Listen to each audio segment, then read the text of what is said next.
Pertama, niat dulu. Kalau Anda punya utang, kemudian Anda ingin lari dari hutang, maka ketahuilah Allah akan menyempitkan rezeki Anda.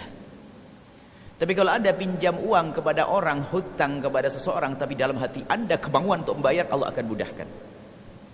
Maka dalam utang piutang, maka dihimbau, dianjurkan agar Anda menulis utang piutang. Maka kalau Anda pinjam uang kepada seseorang, agar dimudahkan dalam bayar hutang, Anda minta untuk ditulis. Saya pernah hutang juga. Saya kalau hutang kepada seseorang, saya tidak mau kecuali ditulis. Saya yang pinjam, saya minta ditulis. Karena apa? Saya minta pertolongan dari Allah. Saya tulis. Idza tadayyantu bidaini ila ajalin musamma faktubu. Kalau hutang piutang tulis. Niat dulu untuk membayar. Tapi hati-hati dan hati-hati. Ancaman dari Nabi, kalau ada orang pinjam uang lalu ingin lari, tidak akan ditolong oleh Allah, menjadi nyungsep dia, sengsara dia. Ini masalah utang piutang. Jadi tolong niat untuk membayar. Dan utang piutang dibangun atas nama, atas tolong menolong, atas dasar tolong menolong. Sehingga dalam utang piutang dilarang riba, menambah. Karena apa? Anda menolong saya atau saya menolong Anda karena Anda butuh, Anda memerlukannya, Anda menginginkannya, Anda punya hajat, maka kami menolong Anda. Maka tidak boleh kita memanfaatkan kesempatan di dalam kesempitan seseorang. Jadi tidak boleh kita, tak boleh ada orang susah langsung, saya pinjamkan 1.000 ringgit, kemudian kembalinya 1.200 ringgit, tak boleh, haram, riba, itu dosa, karena kita menolong. Tapi kan saya pengen beruntung, saya pengen punya laba, punya penghasilan, jangan pinjam meminjam, bisnis sana, jual beli, baru nanti dapat untung. Tapi kalau pinjam meminjam, tidak boleh ada riba. Kemudian setelah itu apa? Kemudian setelah itu urusan utang piutang, mungkin masalah keuangan, biasanya utang piutang. Ada juga, ini pertama niat dulu ya, niat untuk membayar. Jangan sekali-kali Anda lari dari utang. Kalau lari tidak ditolong oleh Allah, jahat, haram. Dan jangan coba-coba Anda menunda pembayaran hutang di saat sudah jatuh tempo dan Anda mampu.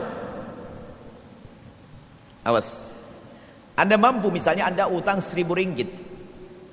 Hari ini harus Anda bayar, dan Anda punya uang 1.000 ringgit, tapi Anda tunda esok hari. Alasannya macam-macam. Oh, dia kaya mah enggak butuh. Awas, Anda menunda. Layul wajidu yuhillu 'irdahu wa 'uqubatahu. Dosa besar orang yang menunda pembayaran utang selagi dia mampu dan jatuh tempo. Selagi dia mampu dan jatuh tempo. Tapi kalau Anda tak mampu, tak ada uang, lain cerita. Hari ini harus aku bayar 1.000 ringgit, tapi tak ada uang, tak punya apa-apa, tak dosa Anda. Karena tak punya. Dan Allah Maha tahu kalau Anda pura-pura tak punya, jadi tak punya beneran nanti. Anda tak mampu betul. Aduh, saya tidak bisa membayar hutang hari ini. Lalu Anda sampaikan, Pak Cik, hari ini saya seharusnya membayar uang 1.000 ringgit kepadamu, tapi aku tak bisa, tak ada uang nih. Apa Allah perintahkan kepada Pak Cik tadi? Fanadhiratun ilai masarah. Harus kau kasih tempo lagi, tidak boleh kau paksa. Nah, itu indahnya dalam utang piutang. Bagi yang punya uang, fanadhiratun ilai maisarah, memberi tempo. Ya sudah, Buya, kalau nggak bisa bayar sekarang, bulan depan aja ya. Gitu, wajib. Tidak ada di sini itu penindasan. Maka itulah utang piutang dalam Islam yang sangat indah. Maka jangan lari dari utang. Kemudian juga di dalam hal utang piutang itu, Anda harus menghibur hati orang tersebut. Misalnya, repotnya itu kadang-kadang yang pinjam uang atau yang ngutang itu kadang lebih serem daripada yang punya uang. Na'udzubillah. Didatangi susah, sembunyi, sudah gitu ngomong kasar. Wah, itu tambah sengsara, tambah nyungsep tuh manusia. Kalau Anda pinjam uang, apalagi yang punya uang menagih kepada Anda, datang, Anda sambut dengan lapang hati, bahkan minta maaf. Tapi yang banyak enggak lari, malah sembunyi. Wah, tambah dikutuk, kurang ajar, tambah dikutuk nanti, sengsara. Lapang hati. Kalau dimarahi, enggak apa-apa dimarah. Bahkan bisa saja dengan kelembutan cara Anda menyambutnya, cara baik Anda dalam memperlakukannya, bisa saja langsung dibebaskan. Sudah tak bebaskan utangmu, bisa saja. Allah Maha Kaya kok. Tapi jangan biasa lari, Anda minta maaf. Nah, inilah, ada orang sering, Masya Allah, malah serem, sudah ditagih utang malah banting piring, jedar, pergi sana. Waduh, sampai ngomong, ya saya tidak berani lagi nagih lagi. Kenapa? Saya datang menagih duit-duit saya, keluar pisau. Maksudnya biar gak balik lagi, tapi dosa dia. Naudzubillah. Baik, kemudian ada doa-doa. Tapi ini zahir, ini cara dulu, ini dulu, hati dulu, dibenahi dulu dong. minta doa tok tapi hatinya nggak dibenahi, ya benar-benar. Pertama, niat untuk membayar hutang, semangat untuk bayar hutang, niat bayar hutang. Kemudian jangan menunda-nunda jika uang sudah ada. Baru setelah itu Anda doa. Ada doa dari Nabi SAW, pendek dihafal. Doa orang kebanyakan utang nanti Allah akan mudahkan. Dalam hadis sebutkan baca doa Allah makfina bihalalikan haramika wa aghnina bifadlika amman siwak, sampai dikatakan biarpun utangmu segunung Allah akan membantu untuk membayarnya. Yang menghafal punya utang berarti ini. Mau hafal enggak?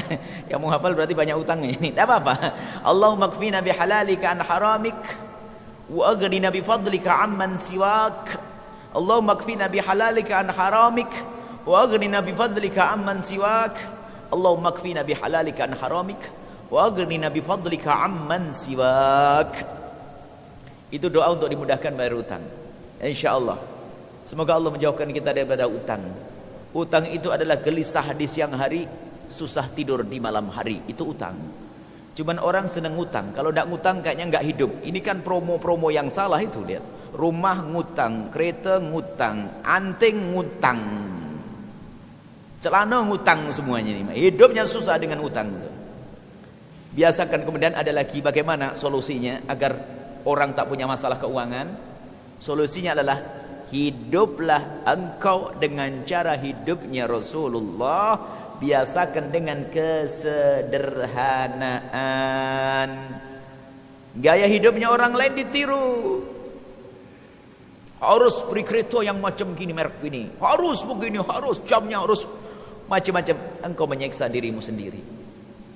Hidup sederhana. Jangan malu kalau kita harus makan nasi dengan kerupuk sama kecap. Jangan ragu kalau yang penting baju menutup aurat, tak usah bermerek. Merek jadul adalah merek musuh Allah kadang-kadang. Baju yang sederhana, yang penting menutup aurat, cantik akhlakmu. Tapi kadang sudah masuk wilayah sombong-sombongan, gengsi kalau mereknya merek lokal, merek Malaysia. Merek Malaysia yang saudara kita yang buat, senang dong seharusnya. Harus pakai merek kafir sana, merek yang enggak. Jadi biasakan dengan kesederhanaan. Makan yang sederhana. Apapun yang sederhana. Sederhana itu bukan tersiksa. Nabi itu bisa apa saja, tapi Nabi mengajari dengan kesederhanaan. Tidak usah mewah-mewah. Ini kalau gaya hidup itu yang bikin susah. Makanya banyak masalah tentang keuangannya. Karena apa? Cara hidupnya yang salah.